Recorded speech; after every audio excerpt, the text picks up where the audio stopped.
नमस्कार, breaking news साथ हूं છું કિરણ। નજર કરી બાદ પરના સમાચાર પર તો ભાવનગરથી સીધા સમાચાર સામે આવ્યા છે। ભાવનગરના પાલીતાણામાં ક્ષત્રિય સમાજની બેઠક મળી હતી।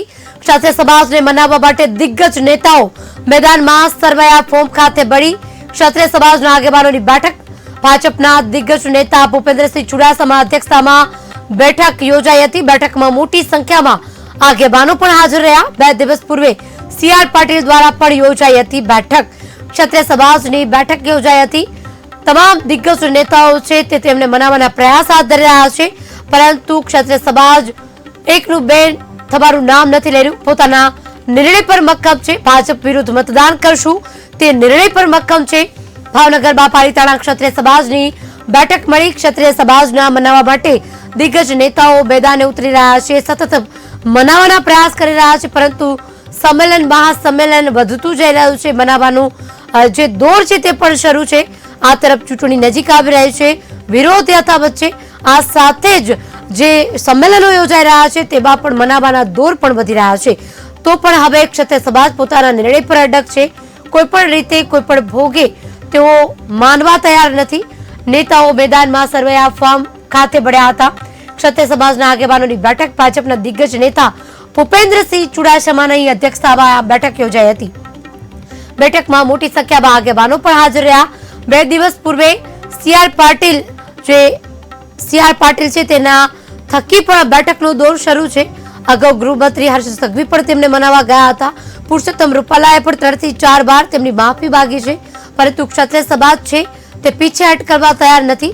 પહેલા તેમની માંગ હતી કે તેઓ પુરુષોત્તમ રૂપાલાની ટિકિટ રદ કરે, પરંતુ ભાજપે તેમની આ વાતનું માન ન રાખતા તેમની ટિકિટ રદ ન કરી અને હવે તેઓ ટિકિટ રદ ન કરી શકતા હવે વધુ સંમેલન ઉગ્ર બન્યું છે અને આ સાથે ક્ષત્રિય સમાજની માંગ છે કે હવે તેઓ ભાજપ વિરુદ્ધ મતદાન કરશે।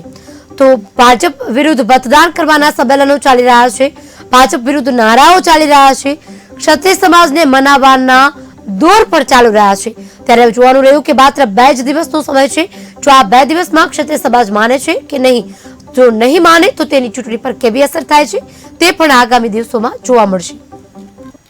આજે ભાવનગર જિલ્લાના ક્ષત્રિય સમાજના મુખ્ય કાર્યકર્તાઓ આગેવાનો શુભેચ્છકો પાલીતાણા ફાર્મ હાઉસ ઉપર આવ્યા હતા। ભૂપેન્દ્રસિંહના અધ્યક્ષસ્થાને અમે મિટિંગ રાખવામાં આવી હતી અને આ મિટિંગનું આયોજન એ માટે કરવાનું હતું, રાષ્ટ્રીય ભાવના સાથે જોડાયેલો ક્ષત્રિય સમાજ છે અને આ ક્ષત્રિય સમાજ વર્ષોથી 80% મત ભારતીય જનતા પાર્ટી સાથે જોડાયેલા છે અને જે ક્ષત્રિયો યોગદાન આપ્યું છે, બલિદાન આપ્યું છે, એ જ વિચાર સાથે જ્યારે નરેન્દ્રભાઈ આગળ વધી રહ્યા હોય, રાષ્ટ્રીય ભાવના સાથે દેશની સુરક્ષા સાથે આગળ વધતા હોય, ત્યારે ક્ષત્રિય સમાજના આ યુવાનોને બધાને બોલાવી અને ભારતીય જનતા પાર્ટીની ફેવરમાં મતદાન થાય।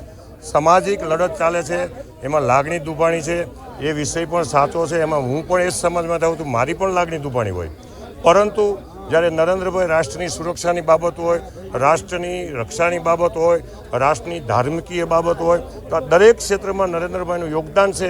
હિન્દુ રાષ્ટ્ર ભારત જ્યારે બની રહ્યું હોય તો એમાં ક્ષત્રિય સમાજ કંઈ પાછળ ન રહે અને જે પ્રવાહ છે એમાં જોડાઈ રહે, એ કાર્ય કરવા માટેની આ મિટિંગ રાખવામાં આવેલી હતી।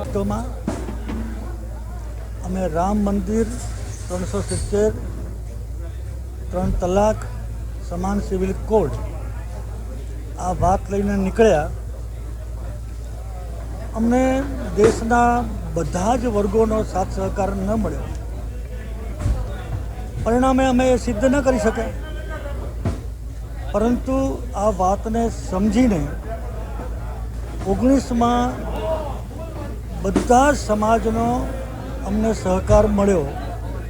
ગુજરાતમાં 7 ટર્મથી બધા સમાજનો અમને ટેકો મળે છે, એવો જ ટેકો દેશમાં બધા સમાજનો મળ્યો। એના કારણે સરકાર બહુમતીમાં આવી અને અમારું લક્ષ્ય 370 રામ મંદિર 3 તલાક અમે પૂરું કરી શક્યા। આ બધા સમાજના ટેકાને કારણે અર્થતંત્રમાં 11મા સ્થાનેથી 5મા સ્થાને આવ્યા। વિશ્વમાં ભારતનું માન સન્માન મસ્તક ઊંચું રહ્યું। હવે જ્યારે આગામી 2047માં જ્યારે ભારતને આઝાદીના 100 વર્ષ થશે ત્યારે ભારત કેવું હશે એ માટે પણ 2024માં અમે જે સમાજે ટેકો આપીને અમને અહીં સુધી પહોંચાડ્યા છે એ બધા સમાજને અમે વિનંતી કરવા આવ્યા છીએ કે બધા સમાજ અમને 24માં પણ જેવો ટેકો પહેલાં આપ્યો હતો એવો જ ટેકો અત્યારે આપે, જેના કારણે અમે આ દેશને વિકસિત કરી શકીએ.